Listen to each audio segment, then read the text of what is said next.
എല്ലാ വിദ്യാർത്ഥികൾക്കും പുതിയൊരു വീഡിയോയിലേക്ക് സ്വാഗതം. ഈ വർഷത്തെ കാലിക്കറ്റ് യൂണിവേഴ്സിറ്റി ഡിഗ്രി കോഴ്സുകളിലേക്കുള്ള പ്രവേശനത്തിൻ്റെ ഭാഗമായിട്ടുള്ള സെക്കൻഡ് അലോട്ട്മെൻറ്റ് റിസൾട്ട് പ്രസിദ്ധീകരിച്ചു. വിദ്യാർത്ഥികൾക്ക് admission.uoc.ac.in/admission എന്നുള്ള പേജ് വഴി നിങ്ങൾക്ക് നിങ്ങളുടെ സെക്കൻഡ് അലോട്ട്മെൻറ്റ് പരിശോധിക്കാവുന്നതാണ്. അപ്പോൾ ഈ ഒരു പേജിൽ നിങ്ങൾക്ക് കാണാം FIUGP 2025-26 second allotment click here എന്ന് പറഞ്ഞുകൊണ്ട് കാണാം. അപ്പോൾ നിങ്ങൾ അവിടെ ക്ലിക്ക് ഹിയറിൽ ക്ലിക്ക് ചെയ്യുക. ക്ലിക്ക് ചെയ്ത് കഴിഞ്ഞാൽ നിങ്ങൾക്ക് ലോഗിൻ ചെയ്യാനുള്ള പേജിലേക്ക് പോകുന്നതാണ്. അവിടെ നിങ്ങൾക്ക് നിങ്ങളുടെ ക്യാപ്പ് ഐ ഡിയും അതുപോലെ തന്നെ സെക്യൂരിറ്റി കീയും നൽകി ലോഗിൻ ചെയ്യാവുന്നതാണ്. നിങ്ങൾ നിങ്ങളുടെ ക്യാപ്പ് ഐ ഡിയും സെക്യൂരിറ്റി കീയും മറന്നു പോയിട്ടുണ്ടെങ്കിൽ ഇവിടെ forgot login credentials click here എന്ന് പറഞ്ഞുള്ള ഒരു ലിങ്ക് ഉണ്ട്. അവിടെയുള്ള ഒരു ക്ലിക്ക് ഹിയറിൽ ക്ലിക്ക് ചെയ്യുക. ക്ലിക്ക് ചെയ്ത ശേഷം സെലക്ട് രജിസ്ട്രേഷൻ ടൈപ്പ് എന്നുള്ള സെലക്ട് ചെയ്യുക. അത് അവിടെ FIUGP രജിസ്ട്രേഷൻ 2025 എന്നുള്ള സെലക്ട് ചെയ്ത് കൊടുക്കാം. അതിനുശേഷം നിങ്ങൾക്ക് ഇവിടെ കാണാൻ പറ്റും എൻ്റർ യുവർ ഇമെയിൽ അഡ്രസ്സ് അതുപോലെ തന്നെ എൻ്റർ യുവർ മൊബൈൽ നമ്പർ എന്നിവ കാണാം. അവിടെ നിങ്ങളുടെ ഇമെയിൽ ഐ ഡിയും അതുപോലെ തന്നെ മൊബൈൽ നമ്പറും നിങ്ങൾ നൽകുക. അതിനുശേഷം വിദ്യാർത്ഥികൾ സബ്മിറ്റ് ചെയ്ത് കഴിഞ്ഞാൽ നിങ്ങൾക്ക് നിങ്ങളുടെ ഇമെയിൽ ഐ ഡിയിലേക്കും അതുപോലെ തന്നെ ആ ഒരു മൊബൈൽ നമ്പറിലേക്കും നിങ്ങളുടെ ക്യാപ്പ് ഐ ഡിയും സെക്യൂരിറ്റിക്കും നിങ്ങൾക്ക് SMS ആയിട്ടും ഇമെയിലായിട്ടും ലഭിക്കുന്നതാണ്. അപ്പോൾ അതിനുശേഷം നിങ്ങൾക്ക് നിങ്ങളുടെ പ്രൊഫൈൽ പേജിലേക്ക് പോയി കഴിഞ്ഞാൽ നിങ്ങൾക്ക് അലോട്ട്മെൻറ്റ് സ്റ്റാറ്റസ് കാണാൻ സാധിക്കുന്നതാണ്. അപ്പോൾ നിങ്ങൾക്ക് അലോട്ട്മെൻറ്റ് സ്റ്റാറ്റസ് കാണാൻ സാധിക്കും. അവിടെ നിങ്ങൾക്ക് അലോട്ട്മെൻറ്റ് കിട്ടിയിട്ടുണ്ടെങ്കിൽ congratulations you have got allotment എന്ന് കാണാം. അതുപോലെ തന്നെ നിങ്ങൾക്ക് അലോട്ട്മെൻറ്റ് കിട്ടിയിട്ടില്ലെങ്കിൽ sorry you have no allotment എന്ന് പറഞ്ഞുകൊണ്ട് കാണാൻ സാധിക്കുന്നതാണ്. അപ്പോൾ നിങ്ങൾക്ക് ഫസ്റ്റ് അലോട്ട്മെൻറ്റ് കിട്ടിയിട്ടുണ്ട്, എന്നാൽ സെക്കൻഡ് അലോട്ട്മെൻറ്റ് കിട്ടിയിട്ടില്ല എന്നുണ്ടെങ്കിൽ ഫസ്റ്റ് കിട്ടിയ കോളേജിലാണ് നിങ്ങൾ ജോയിൻ ചെയ്യേണ്ടത്. അതേസമയം നിങ്ങൾക്ക് ഫസ്റ്റ് അലോട്ട്മെൻറ്റിലും കിട്ടി സെക്കൻഡ് അലോട്ട്മെൻറ്റ് കിട്ടിയിട്ടുണ്ട് എങ്കിൽ നിങ്ങൾ സെക്കൻഡ് അലോട്ട്മെൻറ്റ് കിട്ടിയ കോളേജിലാണ് ജോയിൻ ചെയ്യേണ്ടത്. അതുപോലെ ആദ്യമായിട്ട് അലോട്ട്മെൻറ്റ് കിട്ടിയ വിദ്യാർത്ഥികൾ എവിടെയാണോ കിട്ടിയത് അവിടെയാണ് നിങ്ങൾ ജോയിൻ ചെയ്യേണ്ടത്. ഇനി അലോട്ട്മെൻറ്റ് ലഭിച്ച വിദ്യാർത്ഥികൾ എന്തൊക്കെ കാര്യങ്ങളാണ് ശ്രദ്ധിക്കേണ്ടത് എന്നുള്ള കാര്യം പറയാം. അപ്പോൾ ആദ്യം തന്നെ ഇതുമായി ബന്ധപ്പെട്ടുള്ള ഒരു പ്രസ് റിലീസ് കൊടുത്തിട്ടുണ്ട്. അപ്പോൾ അത് നമുക്ക് നോക്കാം, കാരണം അതിൽ വിദ്യാർത്ഥികൾക്ക് ഇമ്പോർട്ടൻസ് ആയിട്ടുള്ള കാര്യങ്ങളുണ്ട്. അപ്പോൾ ഇവിടെ കൊടുത്തിട്ടുണ്ട് 2025-26 വർഷത്തേക്കുള്ള ബിരുദ പ്രവേശനത്തിൻ്റെ രണ്ടാമത്തെ അലോട്ട്മെൻറ്റ് പ്രസിദ്ധീകരിച്ചു. അലോട്ട്മെൻറ്റ് ലഭിച്ച എല്ലാ വിദ്യാർത്ഥികളും മാൻഡേറ്ററി ഫീസ് അടച്ച് അഡ്മിറ്റ് കാർഡ് ഡൗൺലോഡ് ചെയ്തെടുക്കേണ്ടതാണ്. അത് ഡൗൺലോഡ് ചെയ്തെടുത്ത ശേഷം അഡ്മിറ്റ് കാർഡ് ഡൗൺലോഡ് ചെയ്തെടുത്ത ശേഷം ജൂലൈ 2-ാം തീയതി വൈകുന്നേരം 3 മണിക്കുള്ളിൽ കോളേജിൽ ഹാജരായിട്ട് സ്ഥിര അഡ്മിഷൻ നേടണം. സ്ഥിര അഡ്മിഷനാണ് പറഞ്ഞിട്ടുള്ളത്, പെർമനൻറ്റ് അഡ്മിഷനാണ്. അപ്പോൾ അതുകൊണ്ട് തന്നെ വിദ്യാർത്ഥികൾ പെർമനൻറ്റ് അഡ്മിഷൻ നേടേണ്ടതാണ്. അതുപോലെ തന്നെ അല്ലാത്ത പക്ഷം പ്രസ്തുത വിദ്യാർത്ഥികൾക്ക് ലഭിച്ചിരിക്കുന്ന അലോട്ട്മെൻറ്റ് നഷ്ടപ്പെടുന്നതായിരിക്കും. അത് നിങ്ങൾക്ക് കിട്ടിയിട്ടുള്ള സീറ്റ് നഷ്ടപ്പെടുന്നതായിരിക്കും. അതുപോലെ തന്നെ പുതുതായിട്ട് അലോട്ട്മെൻറ്റ് ലഭിച്ച വിദ്യാർത്ഥികൾ മാൻഡേറ്ററി ഫീസ് അടച്ച ശേഷം മാത്രമാണ് നിങ്ങൾ കോളേജിൽ അഡ്മിഷൻ നേടേണ്ടത്. അതുപോലെ തന്നെ ഒന്നാം അലോട്ട്മെൻറ്റ് ലഭിച്ച് ഈ ഒരു മാൻഡേറ്ററി ഫീസ് അടച്ച വിദ്യാർത്ഥികൾ അലോട്ട്മെൻറ്റ് മാറിയിട്ടുണ്ടെങ്കിൽ വീണ്ടും ഫീസ് അടയ്ക്കേണ്ടതില്ല. അതായത് നിങ്ങൾക്കിപ്പോൾ അലോട്ട്മെൻറ്റ് വീണ്ടും മാറിയിട്ടുണ്ടെങ്കിൽ വീണ്ടും ഫീസ് അടയ്ക്കേണ്ടതില്ല. അതുപോലെ തന്നെ SC ST OEC അതുപോലെ തന്നെ OECക്ക് തുല്യമായിട്ടുള്ള വിദ്യാഭ്യാസ ആനുകൂല്യങ്ങൾ ലഭിക്കുന്ന ഇതര 30 സമുദായത്തിലെ വിദ്യാർത്ഥികൾക്ക് 145 രൂപയാണ് ഫീസ്, മറ്റുള്ളവർക്ക് 575 രൂപയാണ് ഫീസ്. അതുപോലെ തന്നെ ഇവിടെ പ്രത്യേകം കൊടുത്തിട്ടുണ്ട് നിങ്ങൾക്കുള്ള ഡൗട്ട്സും കാര്യങ്ങളൊക്കെ ഇവിടെ കൊടുത്തിട്ടുണ്ട്. 1ഉം 2ഉം അലോട്ട്മെൻറ്റ് ലഭിച്ച് മാൻഡേറ്ററി ഫീസ് അടച്ച എല്ലാ വിദ്യാർത്ഥികളും അഡ്മിറ്റ് കാർഡ് ഡൗൺലോഡ് ചെയ്ത ശേഷം 2/2025 അതായത് ജൂലൈ 2-ാം തീയതി വൈകുന്നേരം 3 മണിക്കുള്ളിൽ കോളേജിൽ ഹാജരായി നിർബന്ധമായിട്ടും സ്ഥിര അഡ്മിഷൻ എടുക്കേണ്ടതാണ്. അല്ലാത്ത പക്ഷം പ്രസ്തുത വിദ്യാർത്ഥികൾക്ക് മുമ്പ് ലഭിച്ചിരുന്ന അലോട്ട്മെൻറ്റ് നഷ്ടപ്പെടുന്നതും അലോട്ട്മെൻറ്റ് പ്രക്രിയയിൽ നിന്നും പുറത്താകുന്നതും ആയിരിക്കും. അതുപോലെ ലഭിച്ച ഓപ്ഷനിൽ തൃപ്തരായിട്ടുള്ള വിദ്യാർത്ഥികൾ ഹയർ ഓപ്ഷൻ ഇനി പരിഗണിക്കപ്പെടേണ്ടതില്ല എന്നാണെങ്കിൽ ജൂലൈ 2-ാം തീയതി വൈകുന്നേരം 3 മണിക്കുള്ളിൽ നിർബന്ധമായിട്ടും ഹയർ ഓപ്ഷൻസ് റദ്ദ് ചെയ്യേണ്ടതാണ്. അതുപോലെ ഹയർ ഓപ്ഷനുകൾ നിലനിർത്തുന്ന പക്ഷം പ്രസ്തുത ഹയർ ഓപ്ഷനുകളിൽ ഏതെങ്കിലും ഒന്നിലേക്ക് 3-ാം അലോട്ട്മെൻറ്റ് ലഭിച്ചാൽ അത് നിർബന്ധമായിട്ട് നിങ്ങൾ സ്വീകരിക്കണം. ഇതോടെ നിങ്ങൾക്ക് ഫസ്റ്റിലോ സെക്കൻഡിലോ അലോട്ട്മെൻറ്റ് ലഭിച്ച് നിങ്ങൾ അഡ്മിഷൻ നേടിയിട്ടുള്ള ആ ഒരു സീറ്റും നഷ്ടമാവുന്നതായിരിക്കും. അപ്പോൾ അതിനുശേഷം പുതിയ ആ ഒരു സീറ്റിൽ ജോയിൻ ചെയ്യേണ്ടതായിട്ട് വരും. അതുപോലെ തന്നെ നിങ്ങൾക്ക് നഷ്ടപ്പെടുന്ന ആ ഒരു സീറ്റ് പിന്നീട് ഒരു കാരണവശാലും പുനഃസ്ഥാപിച്ച് നൽകുന്നതും അല്ല. അതുപോലെ തന്നെ ഹയർ ഓപ്ഷനുകൾ ഭാഗികമായിട്ടോ പൂർണ്ണമായിട്ടോ റദ്ദ് ചെയ്യാവുന്നതാണ്.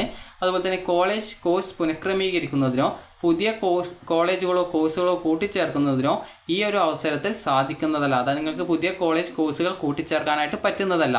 അതുപോലെ തന്നെ ഹയർ ഓപ്ഷനുകൾ റദ്ദ് ചെയ്യുന്നവർ നിർബന്ധമായിട്ടും പുതുക്കിയ അപേക്ഷയുടെ പ്രിൻ്റ് ഔട്ട് എടുത്ത് സൂക്ഷിക്കേണ്ടതാണ്. അതുപോലെ അലോട്ട്മെൻറ്റ് ലഭിച്ച വിദ്യാർത്ഥികൾ അതത് കോളേജുമായി ബന്ധപ്പെടേണ്ടതും ആവശ്യമായിട്ടുള്ള രേഖകൾ സഹിതം ജൂലൈ 2-ാം തീയതി അതായത് 2/2025 തീയതി 3 മണിക്കൂർ മുമ്പായിട്ട് തന്നെ കോളേജിൽ ഹാജരായി പ്രവേശനം നേടേണ്ടതുമാണ്. പ്രവേശനം നേടുന്ന വിദ്യാർത്ഥികൾ TC ഒഴികെയുള്ള യോഗ്യതാ പരീക്ഷയുടെ സർട്ടിഫിക്കറ്റുകൾ കോളേജുകളിലെ പരിശോധനയ്ക്ക് ശേഷം പ്രവേശനം നേടുന്ന ദിവസം തന്നെ നിങ്ങൾക്ക് തിരിച്ചു വാങ്ങാവുന്നതാണ്. അതായത് നിങ്ങൾ കോളേജിൽ അഡ്മിഷൻ എടുക്കുന്ന സമയത്ത് വിദ്യാർത്ഥികൾക്ക് അതായത് പ്രവേശനം നേടുന്ന വിദ്യാർത്ഥികൾക്ക് ഒരു നിങ്ങളുടെ TC ഒഴികെയുള്ള യോഗ്യതാ പരീക്ഷകളുടെ സർട്ടിഫിക്കറ്റുകൾ കോളേജിലെ പരിശോധനയ്ക്ക് ശേഷം പ്രവേശനം നേടുന്ന ദിവസം തന്നെ നിങ്ങൾക്ക് തിരിച്ചു വാങ്ങാവുന്നതാണ്. അതായത് നിങ്ങൾക്ക് അഥവാ ആ ഒരു സീറ്റ് നിങ്ങൾക്ക് ഇഷ്ടമല്ലെങ്കിൽ കൂടി നിങ്ങൾ അഡ്മിഷൻ നേടുന്ന സമയത്ത് ആ ഒരു TC അവിടെ കൊടുക്കാം. എന്നാൽ ഡോക്യുമെൻറ്റ്സ് ഒക്കെ നിങ്ങൾക്ക് തിരിച്ചു വാങ്ങാവുന്നതാണ്.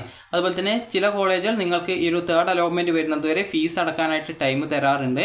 അപ്പോൾ ആ ഒരു സമയത്തിന് ശേഷം പിന്നീട് ഫീസ് അടച്ചാൽ മതിയെന്ന് കോളേജുകൾ പറയാറുണ്ട്. അപ്പോൾ അതുകൊണ്ട് തന്നെ നിങ്ങൾക്കിപ്പോൾ ഇഷ്ടമില്ലാത്തൊരു കോളേജ് അല്ലെങ്കിൽ കോഴ്സാണ് കിട്ടിയതെങ്കിൽ കൂടി നിങ്ങൾക്കവിടെ പോയിട്ട് പെർമനൻറ്റ് അഡ്മിഷൻ എടുക്കാവുന്നതാണ്. അപ്പോൾ ഇനി എങ്ങനെയാണ് നിങ്ങൾക്ക് ഒരു ഫീ പേയ്മെൻറ്റ് ചെയ്യുക എന്നുള്ള കാര്യം നമുക്ക് നോക്കാം.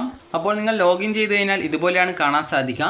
ഇവിടെ നിങ്ങൾക്ക് കാണാൻ സാധിക്കുന്നതാണ് ആപ്ലിക്കേഷൻ പ്രിവ്യൂ എന്ന് പറഞ്ഞിട്ടുള്ള ഈ ഒരു ഭാഗത്തായിട്ടായിരിക്കും നിങ്ങളുടെ ആ ഒരു അലോട്ട്മെൻറ്റിൻ്റെ സ്റ്റാറ്റസ് കാണാൻ സാധിക്കുക.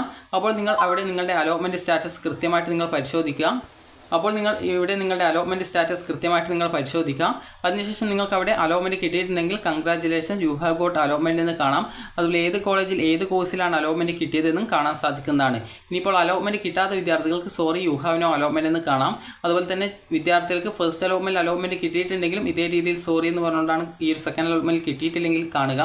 അതുപോലെ തന്നെ ഫസ്റ്റ് അലോട്ട്മെൻറ്റ് കിട്ടുകയും സെക്കൻഡ് അലോട്ട്മെൻറ്റിൽ മറ്റൊരു ഓപ്ഷനിലേക്ക് കിട്ടിക്കഴിഞ്ഞാലും കൺഗ്രാജുലേഷൻസ് എന്ന് പറഞ്ഞുകൊണ്ടാണ് കാണാനായിട്ട് സാധിക്കുക. അപ്പോൾ നിങ്ങൾക്ക് ആദ്യമായിട്ടാണ് അലോട്ട്മെൻറ്റ് കിട്ടിയിട്ടുള്ളതെങ്കിൽ വിദ്യാർത്ഥികൾക്ക് മാൻഡേറ്ററി ഫീ എന്നുള്ള ഒരു ഓപ്ഷൻ കാണാൻ പറ്റും. അവിടെയുള്ള ക്ലിക്ക് ഹിയർ ഓപ്ഷനിൽ ക്ലിക്ക് ചെയ്ത ശേഷം നിങ്ങൾക്ക് നിങ്ങളുടെ മാൻഡേറ്ററി ഫീസ്, അതായത് ജനറൽ കാറ്റഗറിക്ക് 575 രൂപയാണ്. SC ST OEC അതുപോലെ OECക്ക് തുല്യമായിട്ടുള്ള ഫീസ് ആനുകൂല്യം കിട്ടുന്ന വിദ്യാർത്ഥികൾക്ക് 145 രൂപയാണെന്നാണ് തോന്നുന്നത്. അപ്പോൾ 145 രൂപ. അപ്പോൾ ആ ഒരു ഫീസ് നിങ്ങൾ അടക്കുക. അപ്പോൾ അവിടെ നിങ്ങൾക്ക് ഈ ഒരു നെറ്റ് ബാങ്കിങ്ങോ UPI ഒക്കെ വെച്ച് അടക്കാം. UPI ആണെങ്കിൽ കുറച്ച് അതായത് പേയ്മെൻറ്റ് ഫെയിൽഡ് ആകുന്ന ഇഷ്യൂ ഉണ്ടാവാറുണ്ട്. അപ്പോൾ നിങ്ങൾ പേയ്മെൻറ്റ് ചെയ്യുന്ന സമയത്ത് അത് പേയ്മെൻറ്റ് ഫെയിൽഡ് ആകുന്നുണ്ടോ ഇല്ലയോ എന്നുള്ള കാര്യം നിങ്ങൾ നോക്കുക. അങ്ങനെ ഫെയിൽഡ് ആകുന്നുണ്ടെങ്കിൽ നിങ്ങൾ നെറ്റ് ബാങ്കിങ് ഉപയോഗിച്ച് ഫീ പേയ്മെൻറ്റ് ചെയ്യുക. അതല്ലെങ്കിൽ അക്ഷയ വഴി ഫീ പേയ്മെൻറ്റ് ചെയ്താൽ മതി. അവർ നെറ്റ് ബാങ്കിങ് വഴി പേയ്മെൻറ്റ് ചെയ്തോളും. ഇനി അടുത്തതായിട്ടുള്ളത് നിങ്ങൾക്ക് ഇവിടെ ഈ ഒരു പേയ്മെൻറ്റ് ചെയ്ത ശേഷം നിങ്ങൾ ചെയ്യേണ്ടത് ചലാൻ റെസിപ്റ്റ് അവിടെ ക്ലിക്ക് ഹിയർ ഓപ്ഷൻ ഉണ്ടാവും. ചലാൻ റെസിപ്റ്റ് എന്നുള്ളൊരു ഓപ്ഷനാണ്. അവിടെ ക്ലിക്ക് ഹിയർ ഓപ്ഷൻ ഉണ്ട്. അപ്പോൾ അവിടെ ക്ലിക്ക് ചെയ്ത ശേഷം നിങ്ങളുടെ ആ ഒരു മാൻഡേറ്ററി ഫീ പേയ്മെൻറ്റിൻ്റെ റെസിപ്റ്റ് നിങ്ങൾ ഡൗൺലോഡ് ചെയ്തെടുക്കുക. അപ്പോൾ ആ റെസിപ്റ്റ് അഡ്മിഷൻ സമയത്ത് ആവശ്യമാണ്. അതുപോലെ തന്നെ ഇതിന് ശേഷം നിങ്ങൾ ചെയ്യേണ്ടത് നിങ്ങൾക്ക് നിങ്ങളുടെ അഡ്മിറ്റ് കാർഡ് ഡൗൺലോഡ് ചെയ്ത് എടുക്കുക എന്നുള്ളതാണ്. അപ്പോൾ അഡ്മിറ്റ് കാർഡ് ചിലപ്പോൾ അതിനായിട്ട് ഇതുപോലെ തന്നെ മറ്റൊരു ടാബ് കാണാൻ പറ്റും. എന്നാൽ നിങ്ങൾക്ക് ചില സമയത്ത് ആപ്ലിക്കേഷൻസ് അലോട്ട്മെൻറ്റ് സ്റ്റാറ്റസിൻ്റെ പേജിലോ അല്ലെങ്കിൽ മാൻഡേറ്ററി ഫീ പേയ്മെൻറ്റിൻ്റെ പേജിലോ അല്ലെങ്കിൽ ചലാനിൻ്റെ പേജിലോ ഒക്കെ ആയിട്ടായിരിക്കും ചിലപ്പോൾ അതിൻ്റെ ലിങ്ക് ഉണ്ടാവുക. അപ്പോൾ നിങ്ങൾ നിങ്ങളുടെ അഡ്മിറ്റ് കാർഡ് ഡൗൺലോഡ് ചെയ്തെടുക്കുക. അതിനുശേഷം നിങ്ങൾ കോളേജിൽ കോൺടാക്റ്റ് ചെയ്യുക. എത്ര രൂപയാണ് അഡ്മിഷൻ ടൈമിൽ അടക്കേണ്ടത് എന്നൊക്കെ ചോദിക്കാം. അതുപോലെ തന്നെ നിങ്ങൾക്ക് ഇപ്പോൾ കിട്ടിയ സീറ്റ് മതി എന്നാണെങ്കിൽ നിങ്ങൾ കോളേജിൽ പോയിട്ട് ഇപ്പോൾ കിട്ടിയ കോഴ്സ് മതിയെങ്കിലും അല്ല എങ്കിലും നിങ്ങൾ കോളേജിൽ പോയിട്ട് അഡ്മിഷൻ നേടുക. കാരണം അലോട്ട്മെൻറ്റ് കിട്ടി നിങ്ങൾ അഡ്മിഷൻ നേടിയിട്ടില്ലെങ്കിൽ അലോട്ട്മെൻറ്റ് പ്രോസസ്സിൽ നിന്ന് പുറത്താക്കപ്പെടും.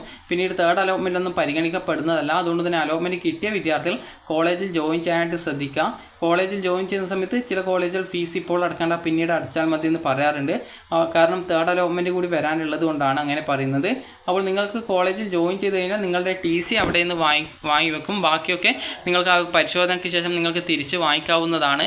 അപ്പോൾ വിദ്യാർത്ഥികൾക്ക് ഈ ഒരു വീഡിയോ ഉപകാരപ്രദമായിട്ടുണ്ടെന്ന് കരുതുന്നു. അപ്പോൾ ഡീറ്റെയിൽഡ് വീഡിയോ ചാനലിൽ ഉടൻ അപ്ലോഡ് ചെയ്യുന്നതായിരിക്കും. അപ്പോൾ വിദ്യാർത്ഥികൾക്ക് ഈ ഒരു വീഡിയോ ഉപകാരപ്രദമായിട്ടുണ്ടെങ്കിൽ ലൈക്ക് ചെയ്യുക, ഷെയർ ചെയ്യുക. Thank you for watching.